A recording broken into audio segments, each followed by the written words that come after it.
Welcome, everyone. Welcome, everyone coming in. Good morning and good afternoon. And buonasera to those of you in Pacentro. Grazie. Welcome to the Benefits of Grief. My name is Andrew Engel. I'm senior programmer at Reimagine. And for anyone who needs a visual description, I've got grayish hair, glasses. I'm a white cisgender male. I've got a bright orange background in the back, and I've got a flowery shirt on today. Each month this summer, we at Reimagine have presenting programs on Wednesdays that focus on a particular theme.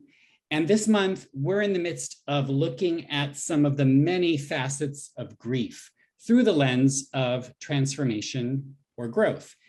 As some of you know, for about a year, we at Reimagine have been leaning into the theory and practice of post-traumatic growth, PTG. That's the sciencey name to describe the struggle we often experience with grief, loss, and transformation. And then we use that experience to enable transformation. And by the way, this concept of PTG isn't unique to Western science. You can find it in other global traditions. PTG is rooted in psychological research. Those who experience adversity and loss can experience strength, optimism, more meaningful relationships, a deeper appreciation of life, heightened spirituality, and purpose. I am not a scientist, but I want to suggest that I don't think transformation from trauma or grief is something that's constant. And maybe Jenny and Rob, you would agree with me that it's perfectly normal not to experience any growth or transformation at all. So last week's event that we hosted, which was called I'm Feeling Away, You Feeling Away, it was a table talk in which we centered the experiences of grief and the mental health challenges of African Americans. And it was an excellent mix of information, resources, and conversation led by two amazing Black women. Dion Monsanto brought her knowledge of embodied meditation and mindfulness and her own personal experience as a parent of a child who died from suicide. Our other speaker, Dr. Corinne Glover, who's a physician, backed everything up with science and research. They discussed how current events such as Roe versus Wade have been triggering pre-existing grief and trauma. They talked about the power of communities connecting with one another and leaning into ancestral healing knowledge. And they discussed how the stats on low numbers of Black folks in therapy are misleading. Of course, there's still stigma that's surrounding grief and mental health, but it's not that they don't want therapy. There's just little access to it for people of color, and providers may not approach their work with cultural humility. Dion and Corinne also stressed the importance of creating healthy boundaries and taking care of yourself first. And I just want to add, I thought it was interesting. We had two comments in the chat for all of you to ponder a bit. One was, you can't have post-traumatic growth when BIPOC folks are continually in survival mode. And the other one was, I don't think people of the global majority are ever post anything because we're always dealing with the right now. You can find a recording of this event, this table talk from last week on our Vimeo library, and I will post that in the chat in just a few minutes. Next Wednesday, July 27th, that's our final event of our month-long focus on facets of grief. We have the fabulous Yona Harvey, who co-authored the Black Panther comics for Marvel with Ta-Nehisi Coates and Roxane Gay. She's leading a grief writing workshop in which you'll produce your own mini comic book. And there's no expertise required in writing or drawing. It's my pleasure to introduce our hosts. I'll paste their websites also in the chat. Jenny Dilts is the founder of Grieving Coach and host of the podcast, Share Your Story, exploring humanity one soul at a time. Through her coaching work, Jenny has completely transformed her own life from not knowing who she was and living in the shadows to shining as an expert, not only in the field of grief, but also in her own life as a wife and a mom of 5. And I want to add that Jenny has also been shining a light on Reimagine. She has transformed our work at Reimagine. She is such an active host of events on our platform, and she's an active audience member too at other programs. Thank you, Jenny. Robert Pardee is an author, speaker, transformational life coach, and adjunct professor. After his young wife passed away of metastatic breast cancer, Robert reimagined his life to achieve new dreams. He splits his time between his native New York, yes, and his ancestral Italian village, Pacentro. Please welcome Jenny Dilts and Rob Pardee. Thank you so Thank much. you, Andrew. My pleasure. It's so amazing to be here. I'm so excited. Me too, and it's amazing to see all these people. So the turnout is absolutely fantastic. Okay, so is that turning the time over to us, Rob? I mean, Andy? Yes. Okay. Awesome. So let me switch gears from tech to presentation mode.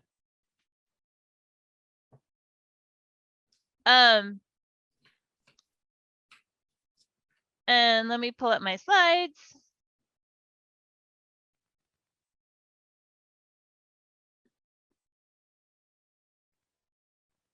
I didn't get to see all of the chat, but is there anyone from outside of the United States? I don't know how I could possibly. Okay, I see Gloria shaking her head. So she's one of the only people I could see at the moment. So yeah, I'm actually in the National Park of Abruzzo at the moment, which is where the little town is that I live. Nice. We have folks from the UK, Birmingham. Oh, wonderful. We have folks. Oh, it's so hot in the UK at the moment. It must be incredible. You guys aren't used to it. Can people see this? I don't know if this is going to work. Yes. So Andy introduced us a little bit. Fantastic. Like I said, I'm so excited to be here. I love Reimagine and everything that they're doing, and I love Rob too. We've had some great conversations, and so putting them both together is like happiness in a jar for me. I feel the same way, Jenny. So why are we here? We believe that despite the adversity we face, both on a collective and an individual scale, we can use it as stepping stones for growth. And as Andy mentioned, post-traumatic growth is not a one and done thing. It's a constant event experience.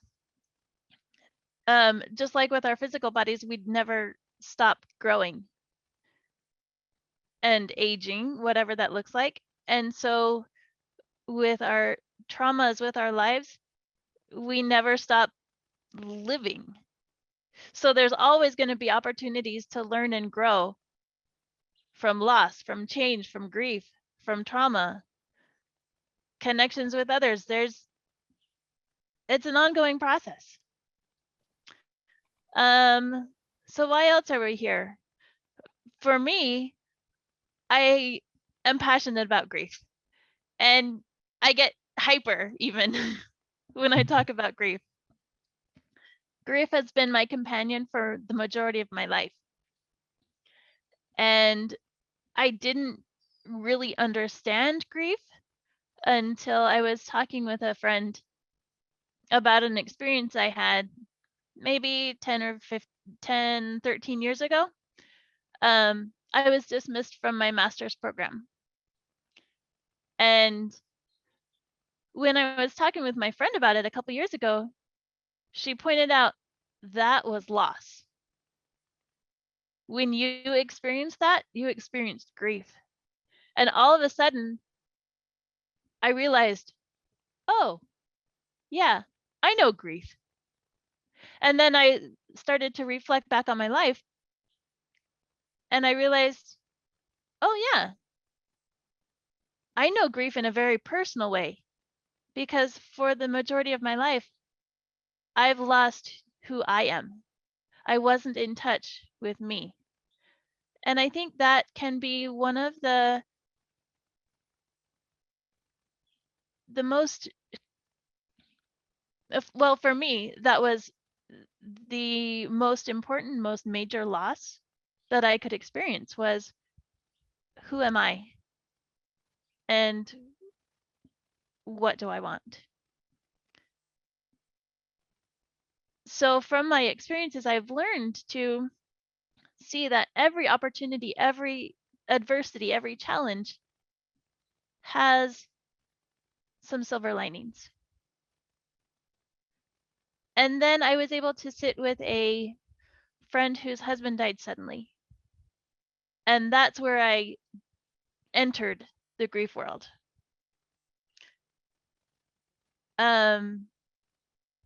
It opened up a passion for me and unlocked the realization that I have gifts to support people in grief. So that's kind of where my passion comes from, and my call to help transform grief.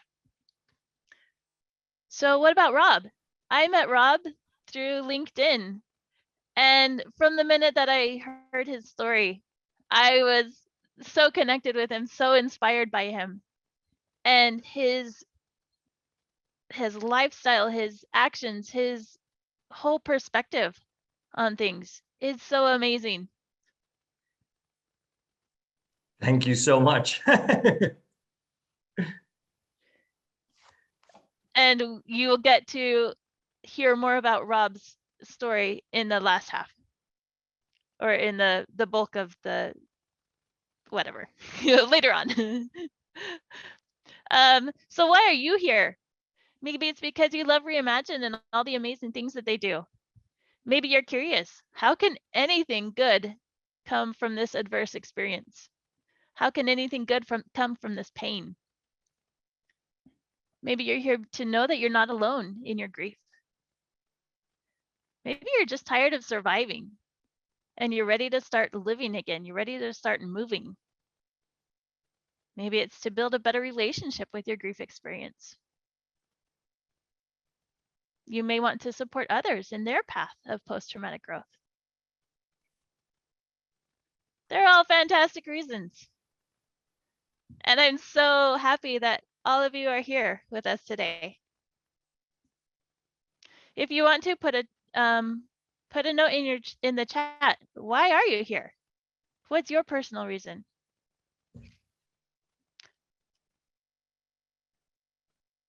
And what can we expect in our time together today? Interactive conversation. It's going to be interactive, as you've already seen. It's interactive between Andy and Rob and I, but also interactive with you. You can put comments and questions and insights in the chat. You can participate in your own way through self-reflection on your own experiences. How does this apply to me? What am I learning? What can I do to take my next steps, whatever they are? So throughout the time, we will be sharing personal experiences. Rob and I will be sharing from our experiences, and you're welcome to put your experiences in the chat as well. Then we'll go into why we avoid grief and some of the ways that society contributes to that. During that section, Rob will be interviewing me. And then we'll have a little transition, and then I will switch to interviewing Rob, and we'll talk about 5 gifts that grief can bring.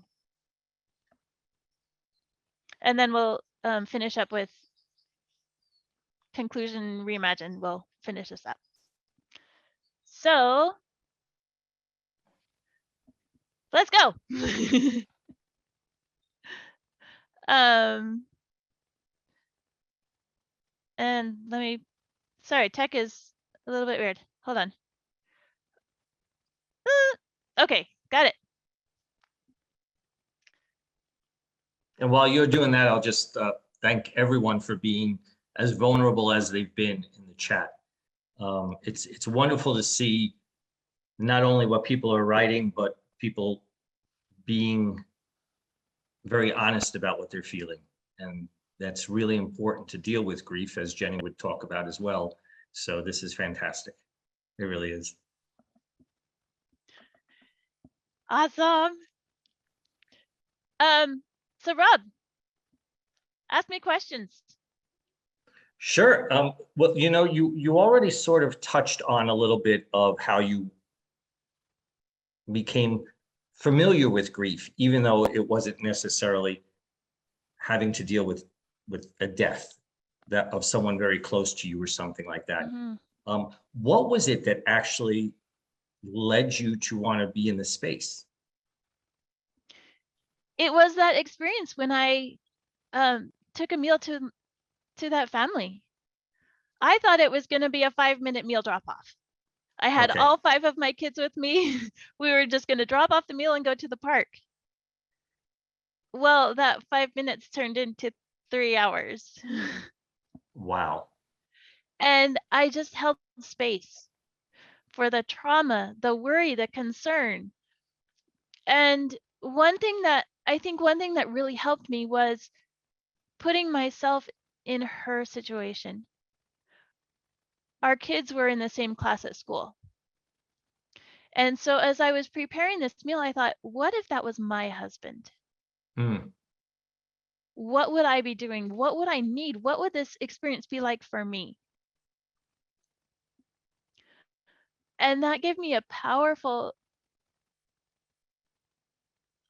wake-up call or powerful experience to be able to feel grief in a little way. It wasn't my husband, but I imagined myself in that scenario for just a little bit. Okay. And you said, I think it's so wonderful, and it's something that's so needed in the grief space, because a lot of times when we are confronting people that are suffering with grief, we want to fix or help them get through it. And you mentioned, holding space. As you were holding space, what did you notice from your friend? She kept apologizing for, sorry if this is too traumatic, sorry for the details, sorry for if this is too much information, TMI. And none of that bothered me. I was focused on her. Sure. And the connection and holding space, just holding her. I don't know how to better describe it than holding her in her grief. Sure. You were allowing her the space to process. The holding space. I think Jenny and I probably both define it in the same way, that it means not judging an experience at all, and it's so important to allow people, because what Jenny was talking about, the idea of how she had lost herself. The moment we step in to a situation where someone's dealing with grief, and at least my experience is, and we start to want to fix, it's just a further insult on their identity, because you're treating them as something that's broken or something that needs to be fixed, or an object. And so the holding space, I think, is so important. What you said about your friend apologizing to you is really interesting. And I'd love your perspective on, why do you think collectively we avoid grief so much, because here she was, this person who experienced such a traumatic event, and she was apologizing for how she was feeling. And it's really interesting how grief has become somewhat of a taboo, where we need to be with people, but yet we also feel like we're, leaning on them too much, or we're taking up with their time, and there's this apologetic. So I'd be curious, in your opinion, why do you think we collectively avoid grief?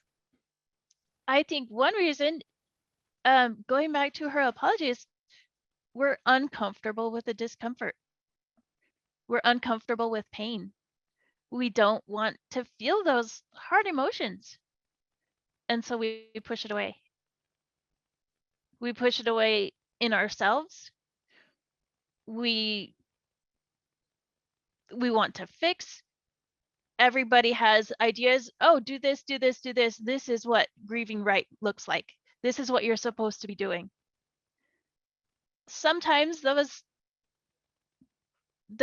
solutions are detrimental to us. Sometimes they're like completely opposite of what we really need. I would definitely agree. And it's so interesting, because you also brought up the idea of, you're not grieving right, or trying to get people to, how often do we hear, oh, you got to move on, you got to get through. But yet, as a society, more than ever, we're talking really about diversity. And the thing is, because we are all diverse, there is no grieving process, let's say. Everyone has their own method of it. What I guess is the problem in that is because, and this is something I would love for you to jump in on like society, right? We don't know, and it's not just about death, but in general, we don't know how to react anymore when someone is in a situation. And like you said, our discomfort, we just want them to get through it. I can't, it was incredible.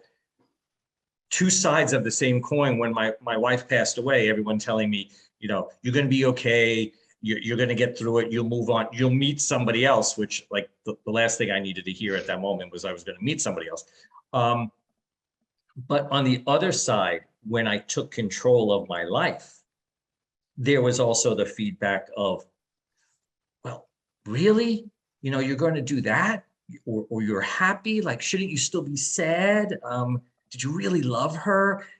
Really crazy thoughts. So I'd love your perspective on, how does society contribute to all of this? Like, what's happening? Oh, there are so many ways that society does grief wrong. Like you were saying, grief is an individual experience. We're all individual with diversity. We're all unique. And so there's no one set way to grieve. And there are also some commonalities.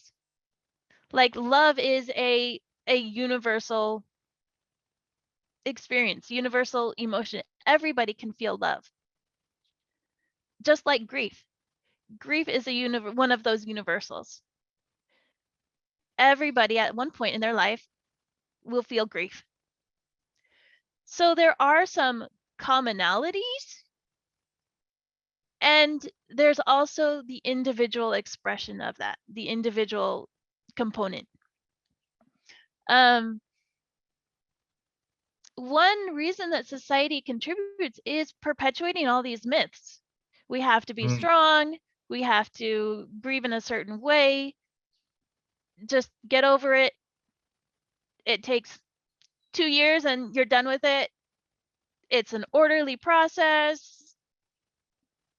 You have 5 days at best for bereavement leave if you're in the working job field. And people aren't talking about it. Yeah. We're starting to get better, and we are having improvements. We're growing and we're learning about grief, because for the past few years, our whole world has been in grief, Yes. in loss and change. And so there's no way around it. It's taking up like the whole universe. So now we're starting to talk about it. Now we're starting to learn about it and deal with it. And oh, maybe those 5 stages of grief are not so Rigid. not so Yeah. useful or legit. Um, maybe there's something to this grief thing that we can do better with. I love, you know, for me that you mentioned the fact that, you know, we all lived a state of grief, and for me, the interesting thing is how we attribute grief to the loss of someone, right? But like you talked about your experience, there was a grief component to that. And a lot of people have not wanted to identify that they're feeling grief because of the loss of something in their life during the pandemic. There was a great New York Times article by one of the founders of director of palliative care, and that she said, you know, we are entering a grief pandemic because people lost meaning. They lost identity. They lost behaviors. They lost habits. So much of that is what you lose also when you lose a person. There was a beautiful comment from someone, which there's been so many comments that I missed it now. David Kessler, I'm seeing David Kessler. Yes, I know David very well. Well, I know of him. I've never spoken to him, but my wife knew him. And, but she said in her comment that she feels like she's one of the forgotten ones, or people have forgotten about her. Because a lot of what happens during a grief process is people back away as well, because they're uncomfortable with having to deal with it. Now, I grew up as an Italian American where the old men used to wear the black band on their arm when somebody passed away. So death was something that we talked about in our home. And maybe that gave me a foundation of understanding grief. But the whole thing about loss, and Jenny knows I'm an acronym person, so I have to share an acronym. Of course I do. So for me, loss is the lack of self and security. You lose your identity and you lose the feeling of safety.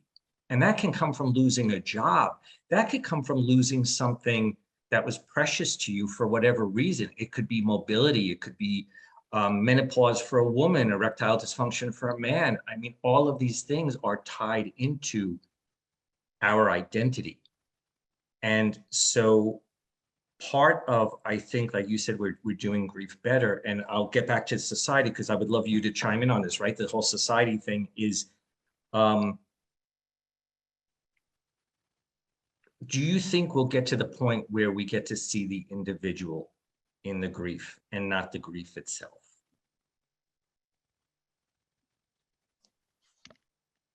Because you held space for your friend. That would be amazing. It would be amazing. In a perfect ideal world, yes. How long it's going to take, I don't know. And again, there's individual variation. Sure. Some people are already there. Some people may never get there. As a society, I would like to hope that we're moving closer to that. Wonderful. I don't know if I'm taking up too much time because No, you're good. You're good. I can't see the time. Just so everybody knows, I can be a talker, so I'm trying not to be a talker. You know, one of the things that you said in terms of we're getting there.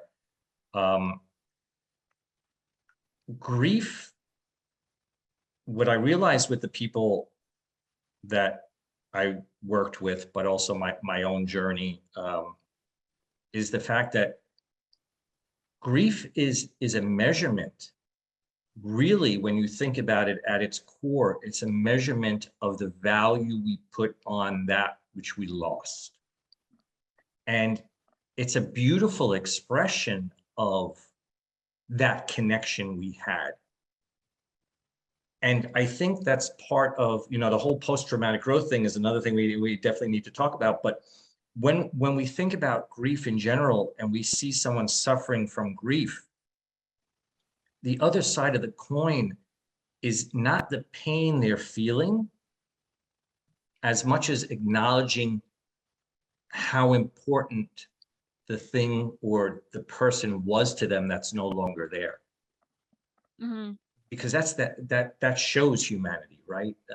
Yeah. That's why we are here. We are here to connect to things and value things and embrace things. And so that's measuring part of our humanity. And that's what really interests me about grief. You said at the beginning, it really excites you. What is it that excites you?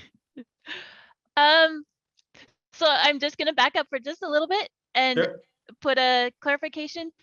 The attachment, the importance doesn't have to be positive. Sure. It can be negative, or it can be any way.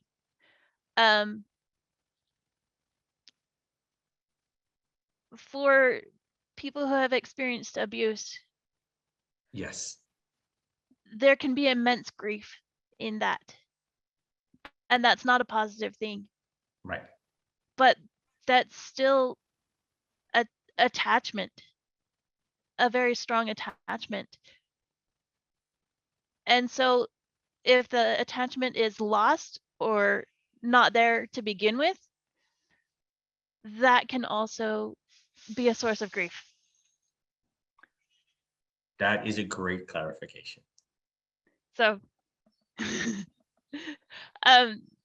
so going back to what excites me about grief, I think, I don't know, so much excites me about grief. If I had to put it on one thing, I think it would be linked to the post-traumatic growth. The ability to take this really adverse situation and make something beautiful out of it.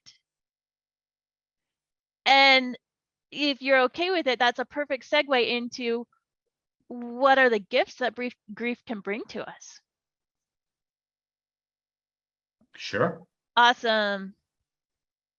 As we do that, Andy, is there anything that's coming up in the chat that you feel we need to highlight? I just want to highlight there's a lot of good holding space for one another happening in the chat for those who have experienced grief. I will keep scanning it, but I will return to you, when I have something to share. I just want to put a pin on one thing for you two to discuss at some point, is about grief and gender. Rob, it's very rare that we have a male speaker, I would say, in most of our Reimagine programming. I want you to continue where you're going, but I just want to put a pin on that because I'm curious to talk about that. For sure. Let's talk about it right now, actually, and then we'll go into the gifts that grief can bring. Great. Okay. So, as you could imagine, Andy, there's definitely a difference, right? Just as from my experience having worked with caregivers, there's definitely a difference between the approach a male takes with a issue and a female. So, but the gender issue in general is, I think from a societal point of view, the male has been raised to suck it up. And besides that, it's also not, we don't have a community that embraces the support a lot of times that someone needs. And like Jenny talked about, the holding space, and when I was talking about, you know, seeing the individual, my experience with men, and having been one on the other side also that suffered grief, is it's doing. You know, let's go out and drink, let's go out and hike, let's go out and do this, let's go out and do that. And they're great because maybe there is a lot of body tension. We hold on to a lot of stuff, but they tend to be somewhat of the distractions. And my work with men has been that they've never really looked at their grief. They learned how to stuff it down, and they distracted themselves. And it's one of the most liberating things to see, actually. And there's a couple of great groups now. I can't remember the name. Jack's Coalition is one of them in the United States, which is, he's just fantastic, the guy that runs it, Kyle. But when a male does liberate himself and allow the vulnerability to break that wall down, it's very uncomfortable because you've already suffered an identity issue from the loss itself. And then you're going against almost your own program that, you know what, you're supposed to be a Superman, a Hulk, a Black Panther, and everybody in between. And now you're breaking down. But it's only through that we also get the opportunity. And this is, let's say, the way I've sold it with my clients. That's when you get the opportunity to rebuild. And men, we're sort of builders, right? We think of ourselves as builders. So, you know what, all the pieces have fallen down. Now we get to do what we're supposed to do. And we realize that we're not allowing ourselves to do that rebuilding if we're just stuffing it all down. Let it explode and then rebuild from it. So that's the difference I've seen from the men I've worked with. And primarily I worked with men at the beginning. Jenny, I don't know if you have anything to add to that at all. Yeah, my husband is so, he always says, I can't express my anger. I can't get mad. I can't lose it. I can't.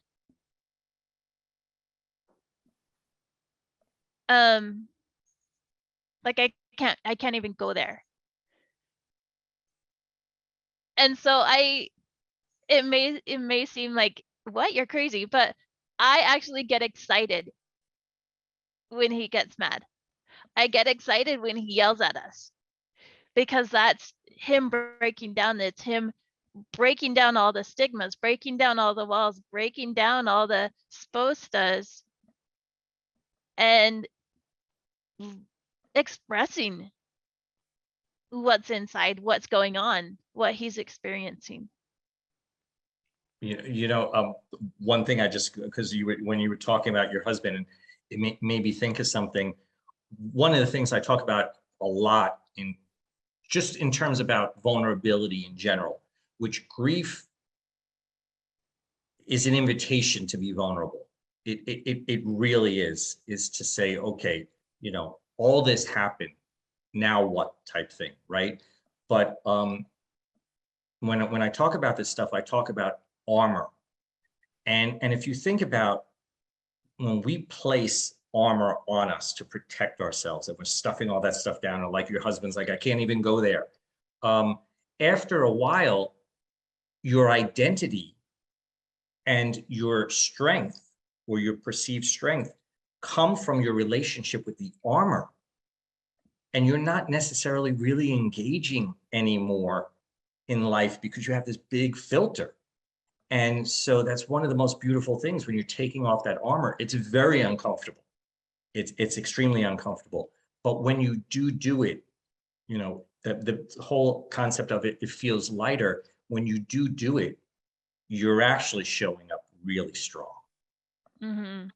Because there you are, right? So I love that. A little segue, but it's good, because strength is in my eyes, vulnerability is one of our biggest strengths. It's our superpower.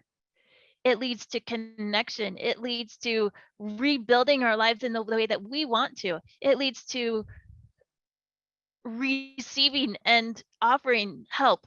It's and those are some of the things that grief brings. Like grief brings vulnerability.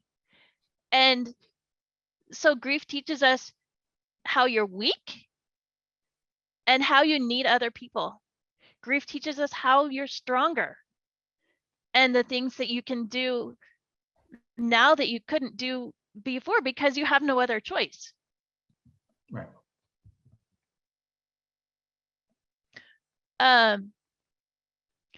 So It's still a let's good keep, segue to the 5. Yeah. it is. Yeah.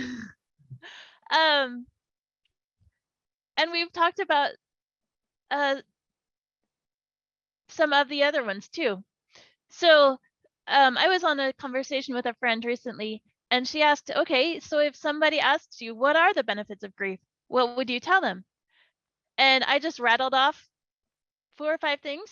And then I'm like, oh, that was really good. I'm gonna write it down real quick. So some of the things are, like we already talked about, grief is a chance for us to express ourselves. And when we give expression to our grief, it gets our energy and emotions moving. So expression by definition is getting something out. Whatever it is, it's getting something out. And as we do this, in whatever way it feels good for us, it makes space for something else. If we are decluttering our house, we get all of that stuff that is no longer serving us out of the way, then we can start to redecorate, rebuild, fill our space with what will serve us better. For sure. So what are some ways that you and Des gave expression to your grief? Well,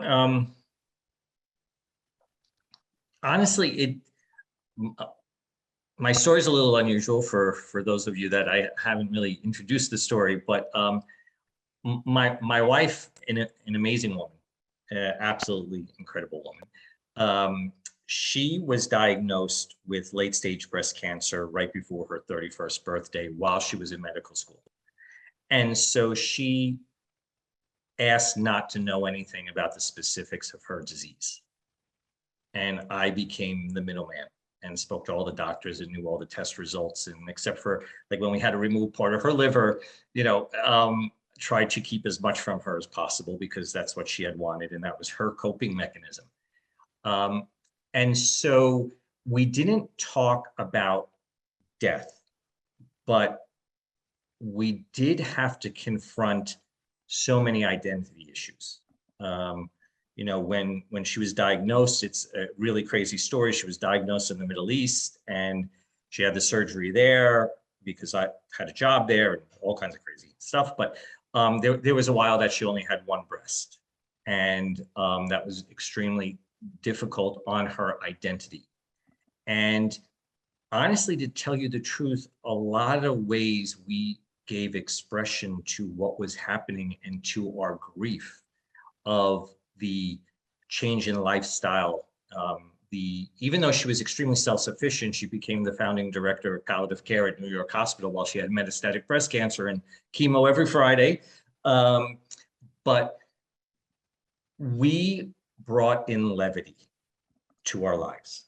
And we found it to be a great tool and a great expression of grief because as odd as it sounds, we even named the remaining breast before it was removed, Boubette, for a while. And why did we engage in that is because it made it small.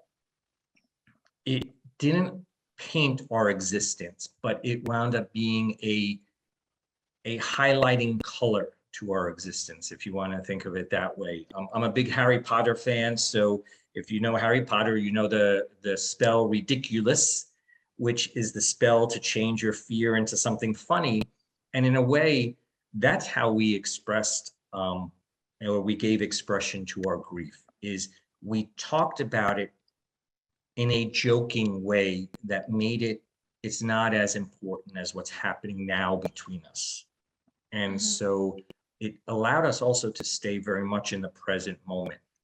And we didn't suffer the anticipatory grief. And it is shocking because for 11 years, I continually got information of the progression of her disease, even though she was still, working and jogging and everything else. She was a powerhouse, volunteering in India. So, but I didn't have the anticipatory grief because we really honed a practice to focus on the present moment. But the expression itself, I would say, more than anything else, came from humor. We expressed it in humor. That is so refreshing to hear, because I think one of our biggest obstacles in facing and dealing and working and growing from grief is the idea that grief has to be somber. It has to be dark. It's this hooded, Grim Reaper. Nobody wants to interact with it. Nobody wants to touch it. People want to stay as far away as possible from it. So to hear that you were able to express your grief through levity and humor, so amazing. We need so many more people that can find the levity, the growth, the healing, the hope, the laughter, even in their grief. What you just said, I think is extremely important, because grief in general, we have defined it as the dark hooded specter. And that's for anything. When somebody loses a job, if your identity is your career and you've been a lawyer for 15 years and you had your own business and it goes bankrupt, you're going to feel grief. Now, the question really is, we have, even though it seems impossible, but I can tell you, I've seen it over and over and over again. We have the ability to define grief. We will feel all those things, but we will define how it impacts us. From, like I said, that, the sexuality issues, which I would be more than happy if anyone wanted to talk about that. There are many, unfortunately, and a woman's identity is already assaulted with breast cancer, and then there's sexual effects from the chemotherapy and everything else. But I can't remember what movie it was, but I think it was Bette Midler or something like that. And they said it in a funny way, like, she has the cancer. And it was the way they said it in the movie. And my wife, like, if somebody would say, oh, are you okay? You don't look well. She's like, I have the cancer, because it was what it was. And so the grief, Beaches, thank you very much. I knew Bette Midler was in there somewhere. I think she was, I don't know, but Beaches, yes. And so, but in all of that, right? Like, your business goes bankrupt. What can you do to make it something that is not a punishment in a way? Because we will carry that and we almost let it continue to beat us over the head. Okay, this happened. Whatever the case is, we do have to feel all the emotions for sure. But like Jenny said, giving expression to it and getting it out is so vital. I wound up learning about levity because I grew up with an abusive alcoholic dad. So I would joke, my friends and I would joke about it because there was nothing necessarily else to do. And it was a bunch of young boys, right? So it's what you do. And that's what I experienced. But again, the definition of grief does not have to be the dark specter. I think honestly, grief is maybe it is a half open door. So there's a shadow maybe that's coming through and there's some light. So it looks uncomfortable. It feels uncomfortable, but it's unfortunately a natural process of life. Everything is impermanent. Nothing is meant to survive. Maybe, Elon Musk is going to find some way to live forever. I don't know, because he's got all that money, but,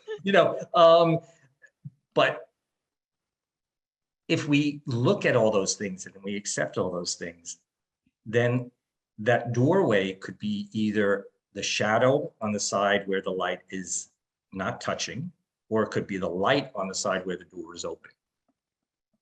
And that just teaches us that there are moments in our life of transition, which I think was one of the first words that Jenny used, or maybe it was Andy at the beginning. So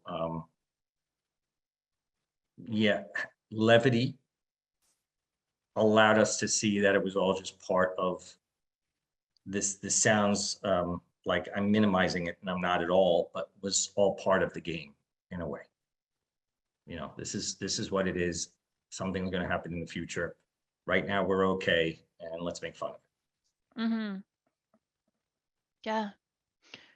We have a question about chronic illness and estrangement and navigating grief successfully.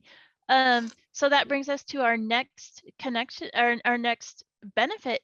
I see grief as a vehicle for connection. As we were talking earlier, grief gives us the opportunity to ask ourselves, how am I weaker because of this? What support do I need? I was working with a client and she said that her parents taught her that asking for help is an opportunity for others to serve you. And if you take that away, you take away the blessings, the gifts that they receive from giving that service.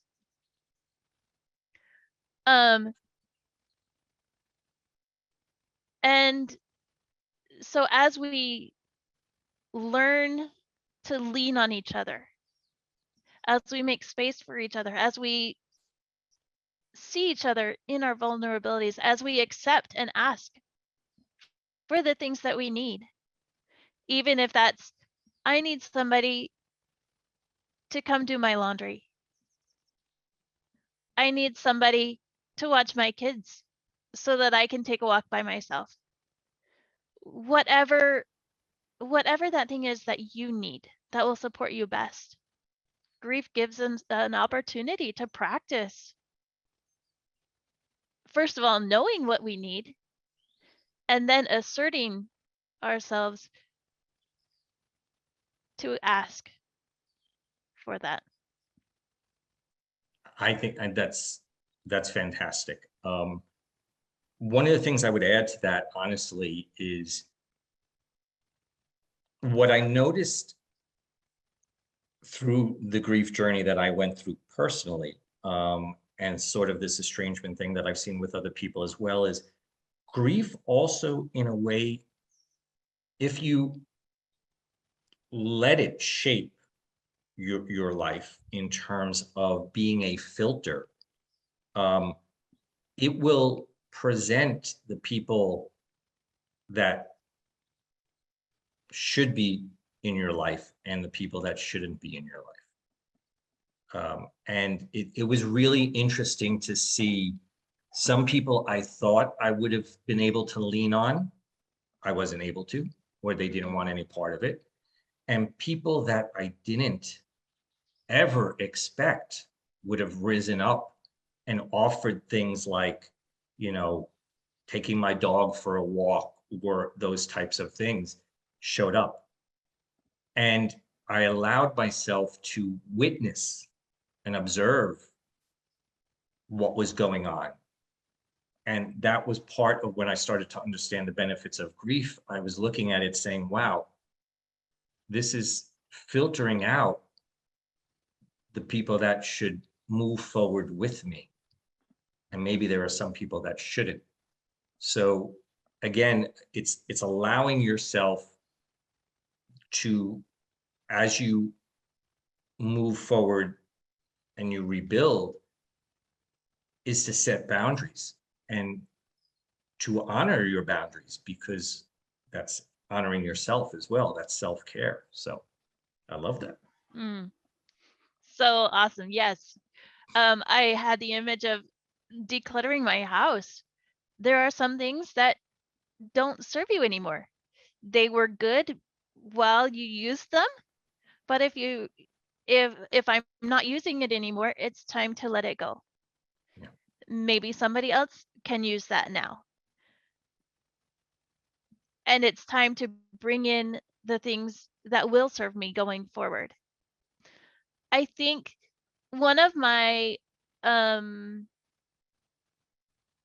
I don't know if it's a mantra per se, but it's one of my core beliefs is that we are exactly where we need to be. In this moment, these experiences are exactly what you need. And all of the moments and experiences that you've had up until this point are exactly what you need, because those experiences, those moments, those feelings, emotions, those traumas, whatever you've gone through, all of those things have built you and contributed to who you are now.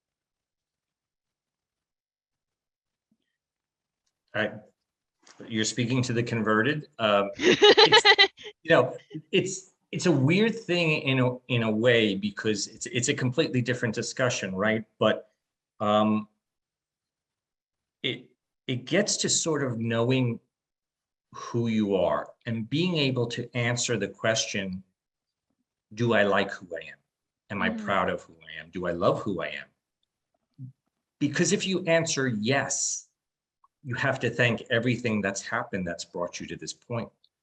And if you answer no, because we cannot control events in our life, we look at what we can change that's under our control to make us the person that we would be happy to be and proud to be and love to be.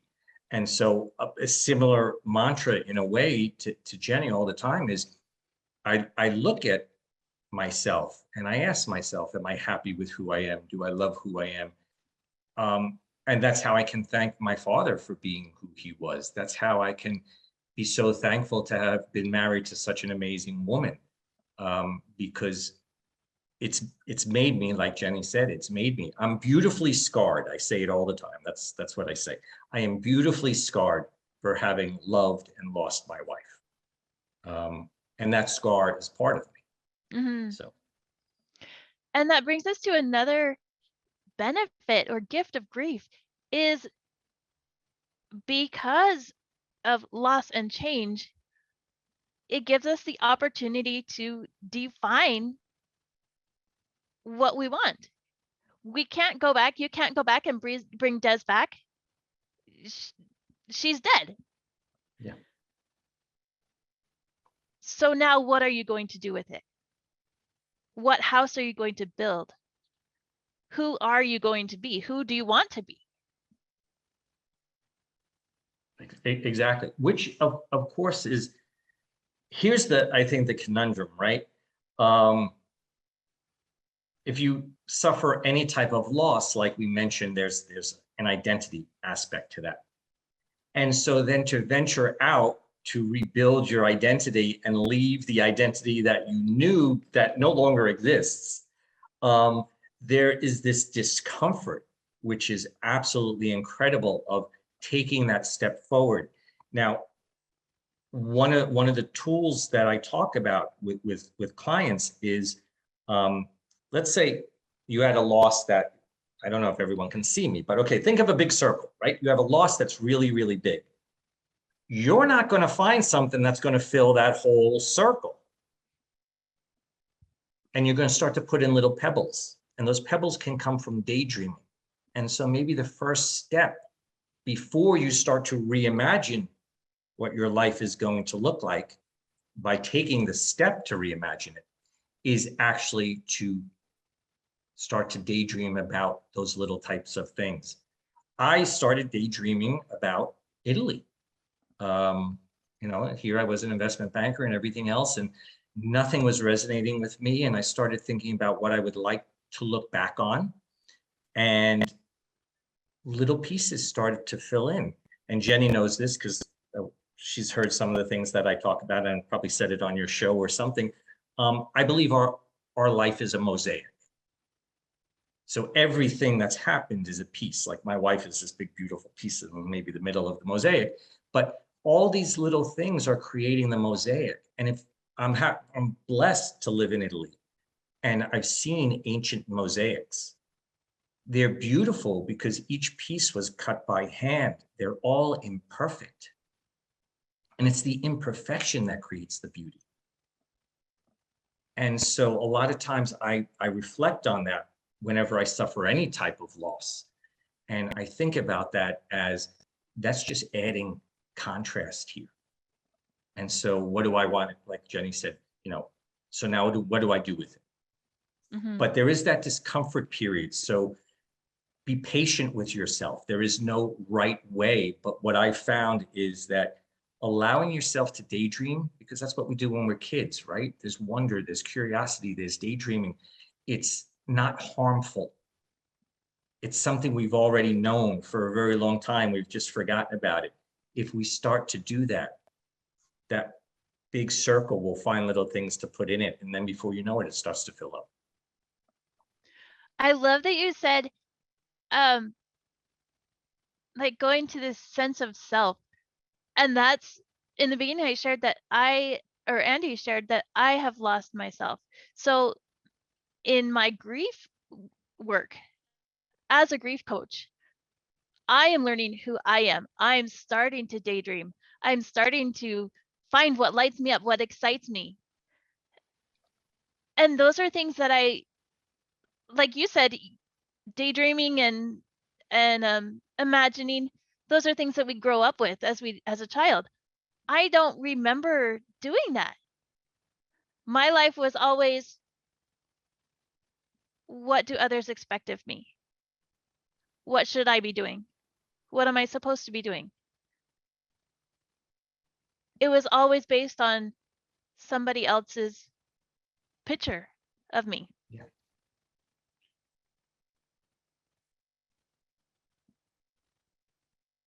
So when I supported this woman in her grief, for the first time I felt, well, maybe not for the first time, but it was a very, very big step in, wow, I want this. This is what I want to do. It ignited a passion from the inside out, as well as a divine passion. Hey, this is something that you're really good at. This is something that I would like you to do. So when those two passions from both directions connected, it was like, oh yeah, let's do it. Let's go. And the more grief work that I do on myself, the more I'm finding myself. Sure. And starting to daydream, what about this? Ooh, I could do this. And accepting the possibilities, the opportunities that come to make those things happen. You know, I wanted to throw something in that popped up in a way, and I know about time and stuff, but one of the things I just wanted to throw out there in terms of when we talk about identity and we're talking about just loss in general, again, just it doesn't have to be with having lost someone, but so many different things. In that identity are your expectations of the way your life should have been. And that's part of what we actually need to grieve. We need to look at those expectations and understand if they even are valid anymore. So part of this idea of rebuilding an identity and all of that other stuff is to look at some of those expectations that you had. I should have been the investment banker with the beautiful blonde doctor wife living in New York City in some penthouse apartment somewhere, making lots of money, instead of teaching English for $8 an hour when after she passed away when I moved to Italy. So, but all of a sudden, that construct, that definition of what life was supposed to be, didn't exist anymore. And that's when Jenny talks about it. It gives you the opportunity to ask yourself, who do you want to be? What do you want to do? Is looking at that all those expectations that you had. Is this really something that I still want? Is this something that I ever wanted? Is that something that I can never let go of? Ask yourself those questions. And that's where daydreaming comes from, in a way, because daydreaming creates sort of the expectations for the future. Yeah.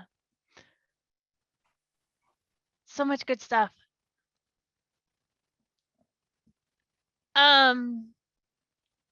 Another benefit, we've touched on it already, but another benefit that I see for grief is it's a vehicle for connection. So as we give ourselves permission to acknowledge and face the good, bad, the ugly, the beautiful, the everything in between, we inadvertently allow ourselves to be human, to feel, to express, to experience the wide range of emotions that humans are gifted.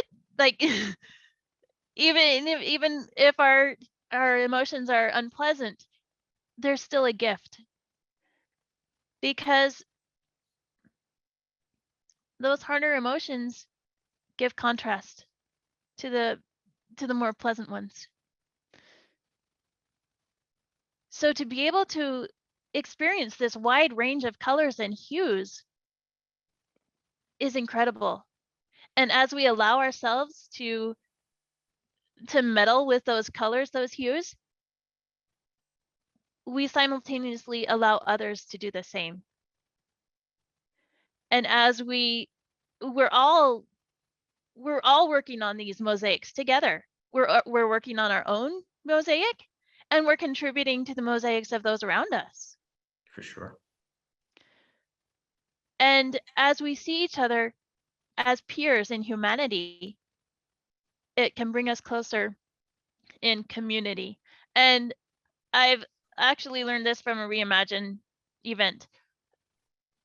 Unity is in all caps. So I'll put it in the chat.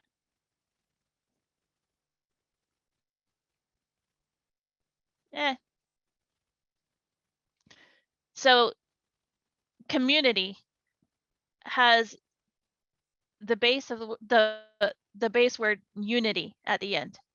As we all come together, we build the unity. So grief gives us an opportunity to do that.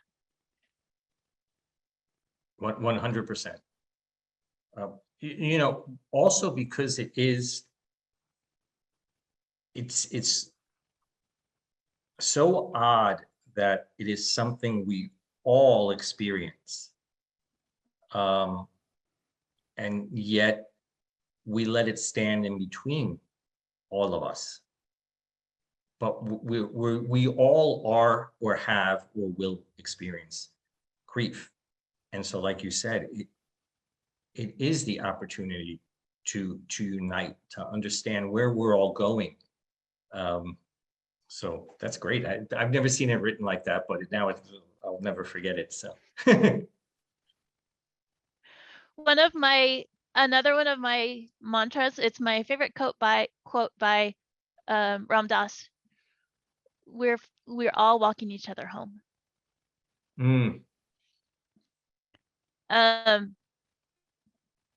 That's our sojourn.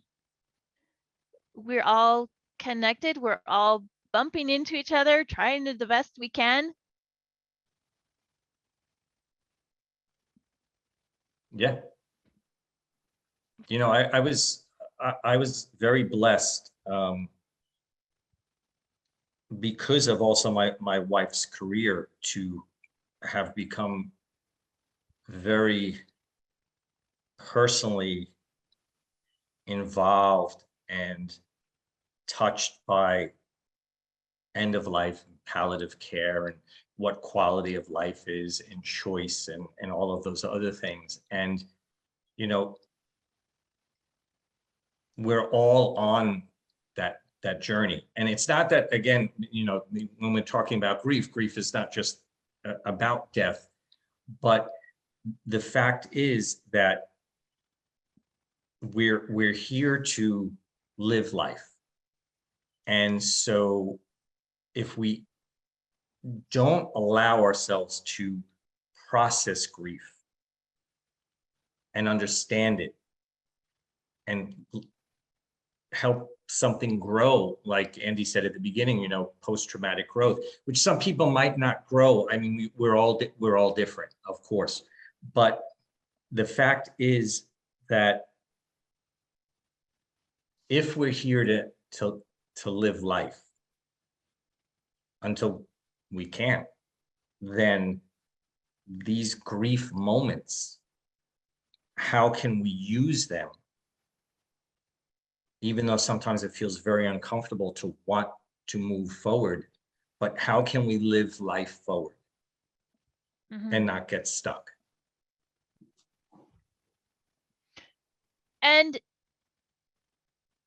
I'm going to throw in another caution. Moving forward right away is not for everybody. Right. And that's okay. There are times, particularly right after the loss, and it takes as long as it takes. A period of being stuck, of denial, of pushing it away, of avoiding grief. That is fantastic. If you're there, fantastic. Because that's your body's way of self-preservation. Our bodies, hearts, souls, minds, spirits, they know themselves. Because grief is universal, it's innate. We all know how to grieve. And so if you're in that place of stuckness, of avoiding grief, I can't even go there. Like with you and death, with Des. That's fantastic. We don't have the resources to even do anything with that. Self-preservation. Yep. So agree with that. So agree 100%. It's more, and I just, it's so great that you made that clarification. It's that idea of, as we were talking about, like rebuilding identity and all of that other stuff, there comes that moment. But 100%, like we said at the very beginning, you know, diversity, we are all diverse, we are all different, we are all unique. If you need to sit with it, you sit with it. You do what is comfortable for you, for sure. Regardless of whatever type of loss, of course. Mm-hmm. Yeah. Yeah. And so when you're in that space of avoiding, fantastic, do it as long as you need to. And then there comes a point where your body knows, okay, I'm done sitting still. I'm done avoiding, I'm done surviving. Now I'm ready to move. And like I said, that time, that space can be from pre-death or pre-loss to decades, years, lifetimes later. There's no set timeline. And your body will tell you, your being will tell you, okay, I'm ready. I'm ready to live again. I'm ready to get moving. I'm tired of being stagnant. For sure. I just have to ask a question. I don't know who put it in the chat. There's something october15th.com. And I just had to say that's my wedding anniversary. So nice. It's just amazing that somewhere always during one of these conversations, there's some sort of sign somewhere along the way that a date pops up or something pops up. And it's so interesting how, again, right, that's something that is such a tug at my heart because of what my life should have been. And at the same point in time, I know how blessed I was to even have the time I had. Mhm. So So we're going to sum up. So the and I'm gonna do an whatever it is. improv benefit is grief gives us a way to reconnect in a different way. And that's part of what post-traumatic growth is finding meaning, finding some reframe in perspective so that we can look at the trauma, incorporate it in a way that doesn't hurt as much.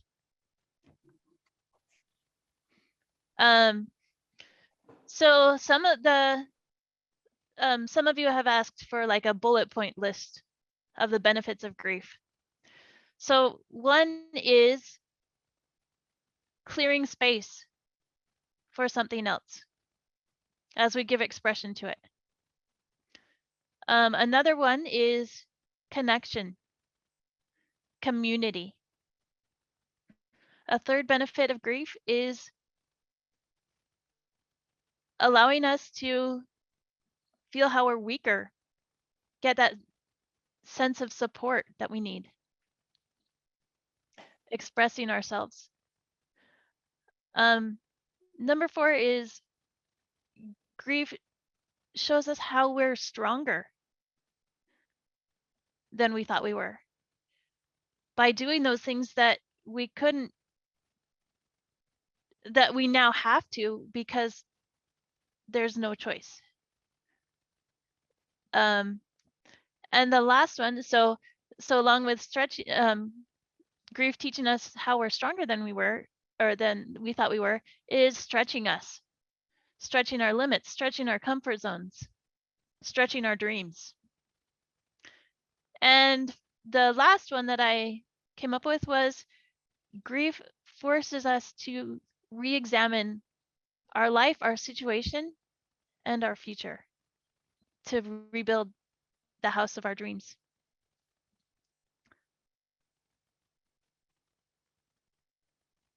So I always like to end my client sessions and my networking calls with 2 questions.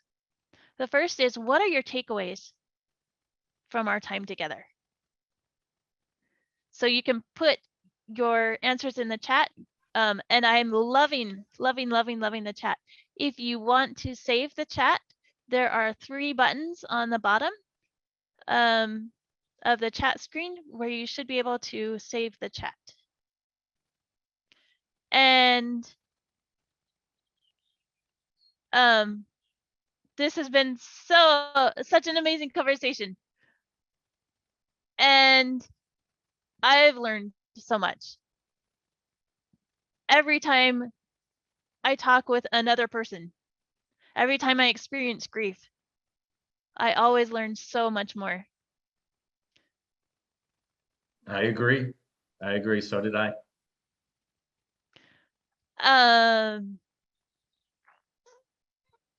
Yeah. And then the other question that I ask is based on the words of Reimagine, actually. What's one small and simple step that you are going to take based on what you've learned and or experienced today?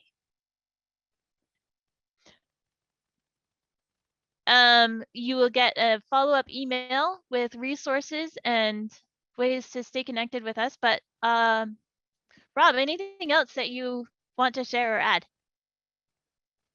No, not at all. First, again, like I said at the very beginning, every so often I caught some of the chat, and exactly what Jenny was talking about in terms of grief and community.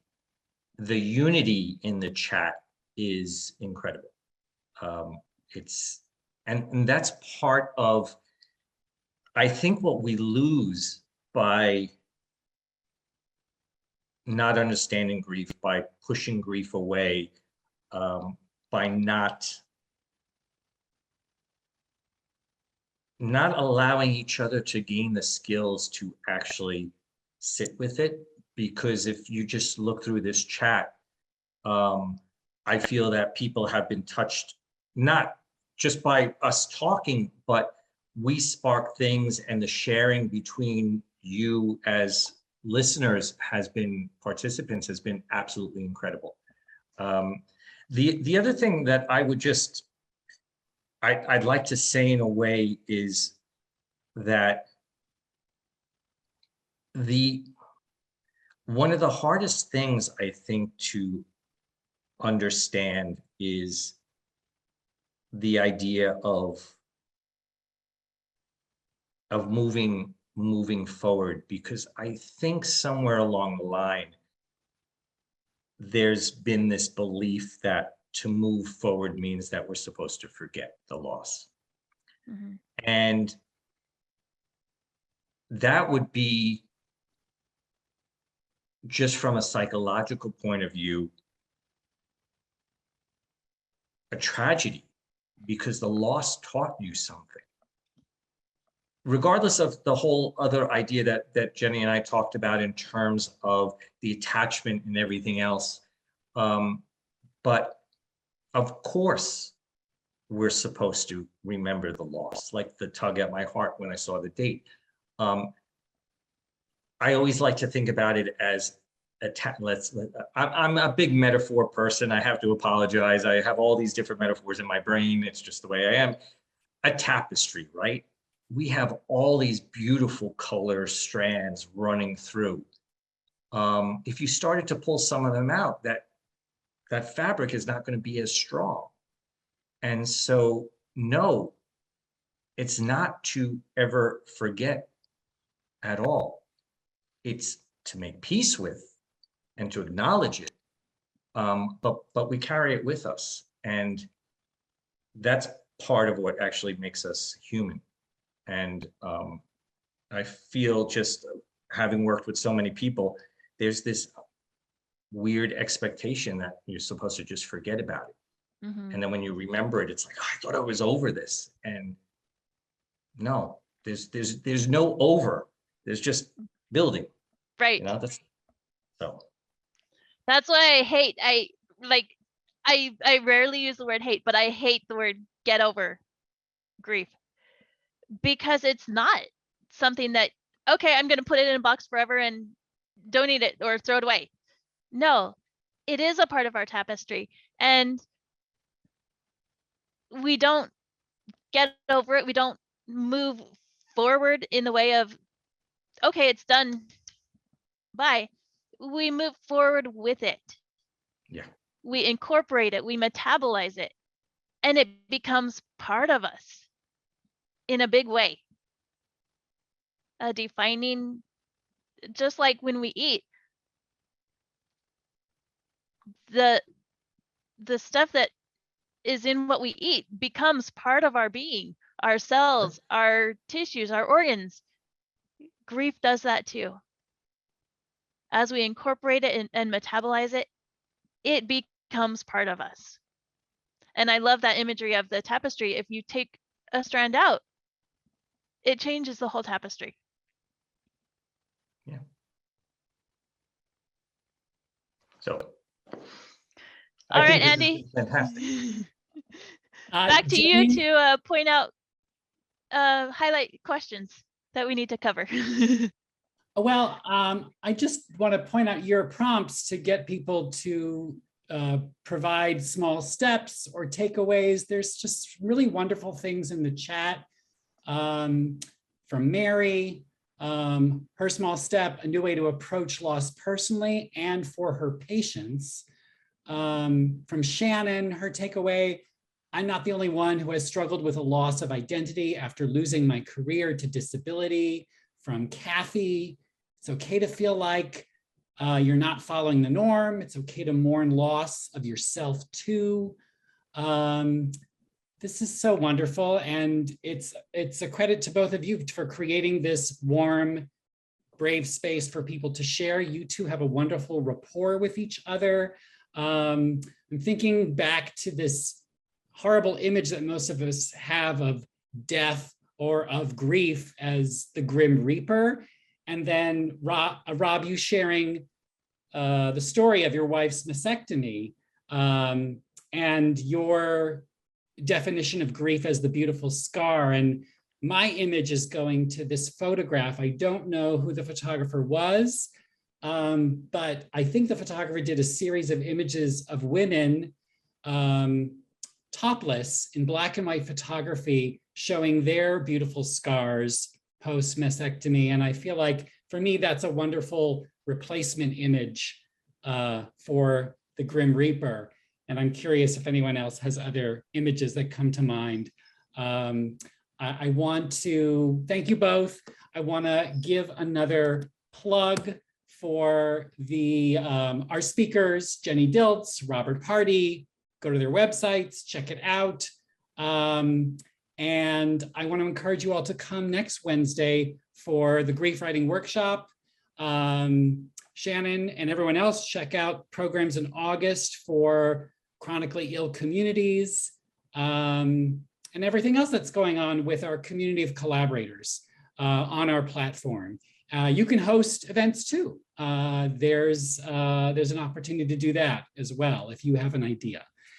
So I want to wish you all a good afternoon, a good evening. Any last words from Jenny and Rob? No? Just want to piggyback on what Rob was saying. Thank you for this community and supporting each other and sharing and engaging with each other. For sure. Okay, everybody, take good care. Hope to see you all soon. Take care, everybody. Ciao.